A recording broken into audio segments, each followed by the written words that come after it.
Done pushing your limits to outperform yourself for the day? Here's how you can unpair your TRAQ device from your TRAQ app once you're done.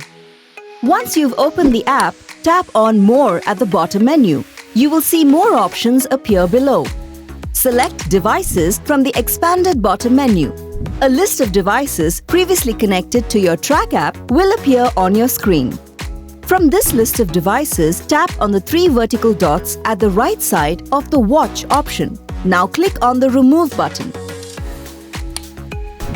You will receive a confirmation that the unpairing is successful. Once you do, tap on Continue. You have now successfully unpaired your TRAQ device from your app. To learn how to use your TRAQ device and app to the fullest, check out the rest of our tutorial playlist.